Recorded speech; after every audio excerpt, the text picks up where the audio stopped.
प्रिय विद्यार्थियों, आज हम देखने जा रहे हैं गामा डीके। ये गामा डीके क्या है कि जब हमने देखा है कि अल्फा और बीटा क्षय होता है तो सामान्यतः यह पाया गया है कि नाभिक उत्तेजित अवस्था में रह जाता है और यह गामा किरण जब उत्सर्जित करता है तो यह अपनी मूल अवस्था में आता है। अब गामा किरणें एक प्रकार की विद्युत चुम्बकीय तरंगें ही हैं और इनकी जो तरंग दैर्घ्य है वो 0.07 एंगस्ट्रॉम से लेकर 0.04 एंगस्ट्रॉम के मध्य पाई गई है। और ये जो किरणें हैं, गामा किरणें, हमें पता लग गया है कि जब नाभिक उत्तेजित अवस्था से अपनी निम्न अवस्था में आता है, यानी नाभ के ऊर्जा स्तरों में जब संक्रमण होता है, ट्रांजिशन होता है, उसके फलस्वरूप हमें गामा किरणें प्राप्त होती हैं। अब सवाल ये उठता है कि ये एक्स किरणों से किस तरह से डिफरेंट हैं। तो हमने ये पाया है कि जब इलेक्ट्रॉनिक ऊर्जा स्तरों में ट्रांजिशंस होते हैं, यानी कि जैसे हमने देखा था कि जब बीटा डीके होता है तो नाभिक जो है आपके पास अपने पास वाले शेल से एक इलेक्ट्रॉन ऑब्जॉर्ब करता है। तो अब इस के शेल के इलेक्ट्रॉन को भरने के लिए उसके ऊपर वाले शेल से इलेक्ट्रॉन इसमें कूदता है, यानी एक इलेक्ट्रॉनिक स्तर से दूसरे स्तर में ट्रांजिशन होते हैं। जब ये इन इलेक्ट्रॉनिक स्तरों में ट्रांजिशंस होते हैं तो उच्च ऊर्जा स्तर से जब निम्न ऊर्जा स्तर में इलेक्ट्रॉन आता है तो जो रे निकलती है वो कहलाती है एक्स किरण।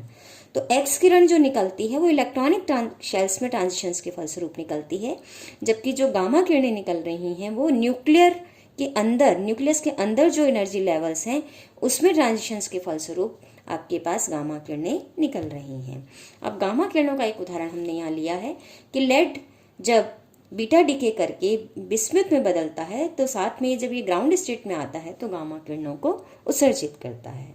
अब गामा किरणों के गुणधर्म क्या हैं, इनकी प्रॉपर्टीज़ क्या हैं कि गामा किरणें आवेश रहित होती हैं और चूंकि ये आवेश रहित है इसलिए इलेक्ट्रोमैग्नेटिक फील्ड से ये प्रभावित नहीं होती हैं, विद्युत चुम्बकीय क्षेत्रों का इन पर कोई भी प्रभाव नहीं पड़ता है। इनकी आयनीकरण क्षमता अल्फा और बीटा की अपेक्षा कम होती है, लेकिन भेदन क्षमता इनकी अत्यधिक होती है। ये 1.3 सेंटीमीटर लोहे के टुकड़े से भी नहीं रुकती हैं, ये उसको भी भेद जाती हैं। और इनकी प्रॉपर्टीज़ में हम देखते हैं कि एक्स किरणों की तरह ही प्रतिदीप्ति भी उत्पन्न करती हैं, ये फोटोग्राफी प्लेट को भी प्रभावित करती हैं और क्रिस्टल से इनकी विवर्तन की क्रिया होती है। और गामा किरण उत्सर्जन से किसी भी परमाणु क्रमांक Z और द्रव्यमान संख्या A में कोई परिवर्तन नहीं होता, लेकिन हमने ये देखा है कि इसमें नाभिक उत्तेजित अवस्था से ग्राउंड अवस्था में आ जाता है, उसमें ये गामा किरणों को अपनी ऊर्जा देता है, इसलिए इसकी ऊर्जा में कमी आती है, परंतु नाभिक की ऊर्जा में गामा किरणों के उत्सर्जन से कमी आ जाती है। और द्रव्य से ये अन्योन्य क्रिया इनकी अल्फा और बीटा कणों की जैसी नहीं होती है और ये किस प्रकार की क्रिया करती हैं ये हम आगे देखेंगे। और इनकी कोई निश्चित परास नहीं होती और ये परास ऊर्जा पर डिपेंड करती है और इनकी तीव्रता जो है अवशोषक पदार्थ में चरघातांकी रूप से कम होती है, जिसका हम मान लिखते हैं कि आई गामा, यानी जो गामा किरणों की जो तीव्रता है किसी भी पदार्थ में जहाँ ये अवशोषित की जा रही हैं वो दी जाएगी I0 e⁻⁴ से, जहाँ A कहलाता है अवशोषण गुणांक। अभी हमने ये कहा कि इनकी अल्फा और बीटा कणों के साथ जो अन्योन्य क्रिया द्रव्य के साथ होती है वैसी इनकी क्रिया नहीं होती है। तो इनकी कैसी क्रिया होती है, तो ये पदार्थ से 3 प्रकार की मुख्य क्रियाएं होती हैं इनकी। पहली है प्रकाश विद्युत प्रभाव और दूसरी है कॉम्पटन प्रभाव और तीसरी है युग्म उत्पादन, और इन तीनों से ही हम भली भांति परिचित हैं। कम ऊर्जा की जब गामा किरणें होती हैं तो उनके अवशोषण से प्रकाश विद्युत प्रभाव देखने को मिलता है। मध्यम ऊर्जा की जो किरणें होती हैं उनके गामा किरणों के उनके ऊर्जा वृद्धि से कॉम्पटन प्रभाव प्रभावी होने लगता है और उच्च ऊर्जा की जो गामा किरणें हैं उनके अवशोषण से युग्म उत्पादन होता है, यानी कम ऊर्जा की गामा किरणें प्रकाश विद्युत प्रभाव उत्पन्न करती हैं, अधिक ऊर्जा की किरणें युग्म उत्पादन करती हैं और मध्यम ऊर्जा की जो किरणें हैं उनसे हमें कॉम्पटन प्रभाव देखने को मिलता है। और प्रकाश विद्युत प्रभाव से हम परिचित हैं कि इसमें जब हम किसी भी धातु की प्लेट पर प्रकाश डालते हैं यानी गामा किरणें डालते हैं तो एक बात ध्यान रखनी है हमें यहाँ पे, ये गामा किरणें जो भी हम डाल रहे हैं या जो भी प्रकाश विद्युत ऊर्जा के रूप में हम यहाँ गामा किरणों के रूप में डाल रहे हैं उनकी एक न्यूनतम आवृत्ति होना आवश्यक है, क्योंकि बिना न्यूनतम दहली आवृत्ति के से अधिक हुए प्रकाश की आवृत्ति प्रकाश विद्युत प्रभाव हमें देखने को नहीं मिलता। दहली आवृत्ति से कम आवृत्ति पर प्रकाश विद्युत प्रभाव देखने को नहीं मिलता है, इसलिए ये प्रकाश विद्युत प्रभाव तभी होगा जब गामा किरणों की जो ऊर्जा है h न्यू जिसे हम दे रहे हैं उसमें जो न्यू है वो देहली आवृत्ति से के से अधिक होगा। तो प्रकाश विद्युत प्रभाव क्या है कि जब हम इसमें किसी धातु की प्लेट पे प्रकाश डालते हैं, गामा किरणें डालते हैं, एक न्यूनतम आवृत्ति की किरणें डालते हैं या उससे अधिक आवृत्ति की किरणें डालते हैं, तो धातु की प्लेट से इलेक्ट्रॉन उत्सर्जित होते हैं, यानी इसमें से जो एटम है उसमें से इलेक्ट्रॉन बाहर आते हैं। और कॉम्पटन प्रभाव क्या है कि कॉम्पटन प्रभाव में क्या होता है कि जब किसी भी जो फोटॉन है या गामा किरण है वो किसी चार्ज पार्टिकल पे डाली जाती है और सामान्यतः हम उसको इलेक्ट्रॉन लेते हैं, तो इलेक्ट्रॉन स्कैटर हो जाता है और जो गामा किरणें हैं, जो फोटॉन हैं, उनकी आवृत्ति में, उनकी तरंग दैर्ध्य में परिवर्तन हो जाता है। ये कॉम्पटन प्रभाव कहलाता है। और युग्म उत्पादन में हम जानते हैं कि आपके पास जो गामा किरण फोटॉन है वो इलेक्ट्रॉन और पॉजिट्रॉन के पेयर में कन्वर्ट हो जाता है, तो एक पेयर बनता है इलेक्ट्रॉन और पॉजिट्रॉन का, इसे हम कहते हैं पेयर प्रोडक्शन। और हम अच्छे से जानते हैं पेयर प्रोडक्शन कभी भी वैक्यूम में नहीं होता है, इसके लिए हमें किसी न किसी माध्यम की आवश्यकता पड़ती है। तो ये थी गामा किरणों के मुख्य 3 प्रभाव जो हमें देखने को मिलते हैं जब ये पदार्थ से अन्योन्य क्रिया करती हैं: प्रकाश विद्युत प्रभाव, कॉम्पटन प्रभाव और युग्म उत्पादन। और ये तीनों ही बहुत महत्वपूर्ण इफेक्ट हैं फिजिक्स के पॉइंट ऑफ व्यू से। अब हम देखते हैं गामा रे का स्पेक्ट्रम क्या है। तो गामा रे का जो स्पेक्ट्रम है, हम ये पाते हैं कि आपके पास, हमने देखा कि गामा किरणें तब उत्सर्जित होती हैं जब जो भी न्यूक्लियस है वो एक्साइटेड लेवल से आपके पास मूल अवस्था में आता है, ग्राउंड स्टेट में आता है। तो जो गामा किरण फोटॉन उत्सर्जित होता है उसकी ऊर्जा इस एक्साइटेड स्टेट और ग्राउंड स्टेट की एनर्जी के अंतर के बराबर होती है। अब यहाँ पर हमने देखा है कि आपके पास इसमें भी हमारे पास सभी ऊर्जा स्तरों में संक्रमण नहीं होता, उसके लिए कुछ ना कुछ वर्ण नियम दिए जाते हैं। उन वर्ण नियमों पे जाने से पहले यहाँ हम देख लेते हैं कि जैसे हमने ये क्लोरीन का गामा रे स्पेक्ट्रा दिखाया है, यहाँ कॉपर का निकल के साथ दिखाया है, यानी क्लोरीन बदलता है सल्फर में। तो यहाँ पर सबसे पहले ये बीटा प्लस डीके हो रहा है। तो बीटा प्लस डीके, अलग अलग ऊर्जाओं के बीटा प्लस डीके में ये अलग अलग ऊर्जा स्तरों में आ रहा है। अब जब ये पहला बीटा प्लस डीके हो रहा है जिसमें की ऊर्जा कितनी है इस बीटा प्लस डीके की, यानी पॉजिट्रॉन डीके की 1.3 MeV है, तो ये किसी एक ऊर्जा स्तर में आ गया है, ये उत्तेजित ऊर्जा स्तर है। और इस ऊर्जा स्तर से ये 3.22 MeV का जो गामा किरण है उसको उत्सर्जित करके ये अपनी ग्राउंड स्टेट में आता है, जो कि क्या है, बनता है, सल्फर बनता है। अब इसी तरह ये जो बीटा प्लस डीके है, जब ये 2.6 MeV ऊर्जा का होता है तो ये किसी दूसरे उत्तेजित ऊर्जा अवस्था में चला जाता है और इससे ये 1.16 MeV का गामा किरण उत्सर्जित कर अपनी ग्राउंड स्टेट जो कि सल्फर की है उसमें आ जाता है। और यहाँ एक और तीसरा बीटा प्लस दिखाया गया है जो कि 4.5 MeV का है, इससे ये सीधे ही अपनी ग्राउंड स्टेट में आया है, इसमें इससे गामा डीके नहीं हुआ है। अब दूसरे हम स्पेक्ट्रम को समझें तो ये कॉपर से है निकल का। अब यहाँ पर कॉपर में से हम देखते हैं कि जब ये 0.7 MeV का इलेक्ट्रॉन उत्सर्जित करता है तो ये सीधा ही जिंक में कन्वर्ट हो जाता है। लेकिन जब ये इलेक्ट्रॉन कैप्चर करता है और तो यह किस में आ जाता है, उत्तेजित अवस्था में आ जाता है और इस उत्तेजित ऊर्जा स्तर से गामा किरण उत्सर्जित करके निकल की ग्राउंड स्टेट में आता है। तो इस तरह से विभिन्न ट्रांजिशंस के द्वारा ये उत्तेजित अवस्था से नाभिक गामा किरण उत्सर्जित करके अपनी ग्राउंड स्टेट में आते हैं। लेकिन इनमें भी कुछ वर्ण नियम, कुछ सिलेक्शन रूल्स फॉलो होते हैं और वो क्या है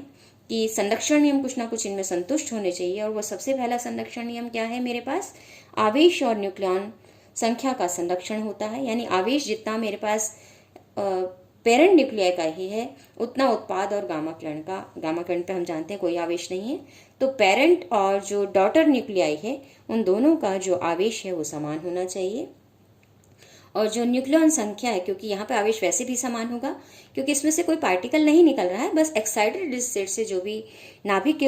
है न्यूक्लियॉन है वो अपनी मूल अवस्था में आ रहे हैं, ग्राउंड स्टेट में आ रहे हैं। तो गामा किरण ऊर्जा के रूप में उत्सर्जित हो रहे हैं, कोई पार्टिकल उत्सर्जित नहीं हो रहा है, इसलिए आवेश संरक्षित रहेगा और गामा किरण आवेश रहित है, ये हम जानते हैं। और साथ ही साथ चूंकि आपके पास केवल जो नाभिक है अपनी उत्तेजित अवस्था से ग्राउंड स्टेट में आ रहा है, इसलिए उसकी न्यूक्लियॉन संख्या ए में भी कोई परिवर्तन नहीं होगा। अब द्रव्यमान ऊर्जा का संरक्षण होता है क्योंकि जो भी पार्टिकल निकलता है, गामा किरण निकलती है, वो एक्साइटेड स्टेट और जो ग्राउंड स्टेट है उन दोनों की ऊर्जा के अंतर के बराबर आपका फोटॉन, इसमें से गामा रे फोटॉन निकलता है, इसलिए ऊर्जा का भी संरक्षण इसमें होता है। अब यहाँ पर हम ये देखते हैं कि इसका मतलब ये जो द्रव्यमान यहाँ पर आपके पास जो भी उत्तेजित अवस्था से ग्राउंड स्टेट में आने की एनर्जी है वही केवल यहाँ पर हमें गामा रे फोटोन के रूप में मिलती है। तो ऊर्जा का भी संरक्षण इस प्रकार हो जाता है। अब हम लेते हैं कि कोणीय और रेखीय संवेग का भी संरक्षण होता है कि आपके पास जो पेरेंट न्यूक्लियाई अगर हम स्टेशनरी मान लें तो उस रेखीय संवेग संरक्षण के अनुसार जो फोटोन का संवेग है वो hν/c होगा, और जो प्रोडक्ट न्यूक्लियाई अगर उसका मास m है, उसकी वेलोसिटी v है, तो उसका संवेग प्रोडक्ट न्यूक्लियाई का mv हो जाएगा। तो hν/c प्लस mv रेखीय संवेग संरक्षण के लिए क्या होना चाहिए, 0 होना चाहिए, और ये संरक्षण यहाँ पे लागू होता है। और इंट्रिंसिक मोमेंटम और स्पिन क्वांटम नंबर जो फोटोन के लिए है वो 1 लिया जाता है। तो रेखीय और कोणीय संवेग भी गामा रे स्पेक्ट्रम में सेटिस्फाई होना जरूरी है। और एक सबसे महत्वपूर्ण बात जो कि हमने फर्स्ट चैप्टर में भी देखी थी कि न्यूक्लियर प्रॉपर्टीज में हमने दे रखा था कि पेरिटी का भी कंजर्वेशन होना जरूरी है, कि आपके पास गामा रे उत्सर्जन से पहले जो पेरिटी है नाभिक की वही गामा रे उत्सर्जन के बाद भी पेरिटी रहेगी। अब एक और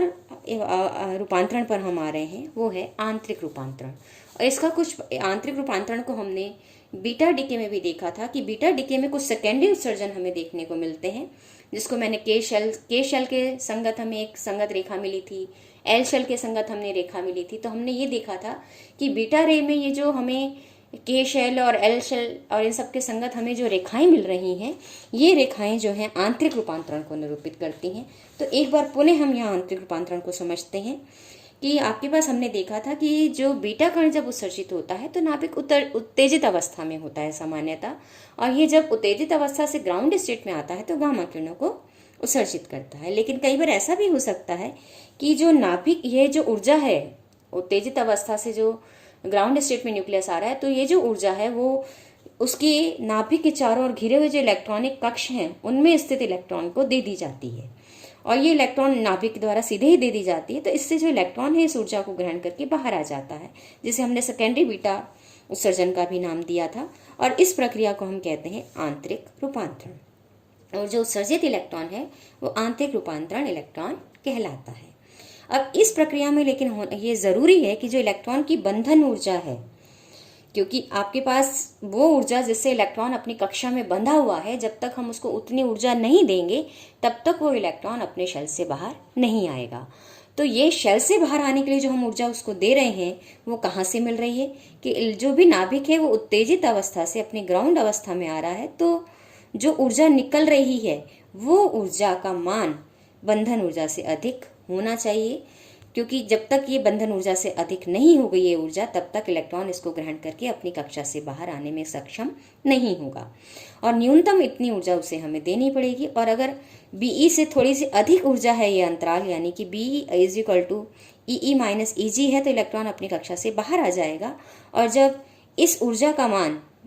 ये जो आपके पास ऊर्जा अंतराल है एक्साइटेड स्टेट की एनर्जी और ग्राउंड स्टेट की ऊर्जा का जो अंतराल है वो बाइंडिंग एनर्जी से अधिक है, तो जो ज़्यादा ऊर्जा है बंधन ऊर्जा के अतिरिक्त वो ऊर्जा इलेक्ट्रॉन की काइनेटिक एनर्जी में रूपांतरित होती है। अब एक बात हमें ध्यान रखना है कि ये जो इलेक्ट्रॉन कक्षा से बाहर आ रहा है वो आंतरिक कक्षा से बाहर आ रहा है,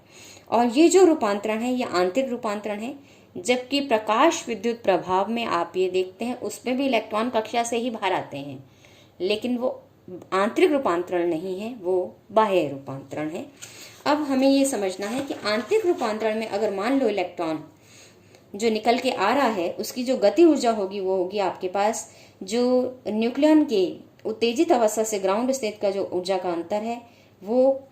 कितना अधिक है इलेक्ट्रॉन की बाइंडिंग एनर्जी से, वो बाइंडिंग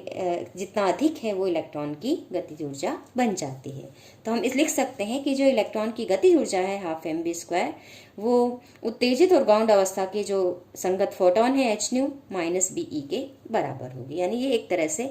समीकरण हम लिख सकते हैं आंतरिक रूपांतरण के लिए। अगर मान लो जो इलेक्ट्रॉन है वो के शेल से बाहर आ रहा है तो बाइंडिंग एनर्जी के शेल की हो जाएगी, अगर वो एल शेल से बाहर आ रहा है तो ये बाइंडिंग एनर्जी एल शेल की हो जाएगी, अगर वो एम शेल से बाहर आ रहा है तो बाइंडिंग एनर्जी एम शेल की लिखी जाएगी। तो अलग अलग कक्षों से इलेक्ट्रॉन उत्सर्जित जब होगा तो उनकी अलग अलग ऊर्जाएं होंगी। तो जो काइनेटिक एनर्जी के शेल से उत्सर्जित के लिए होगी वो होगी hν माइनस बीई के शेल की,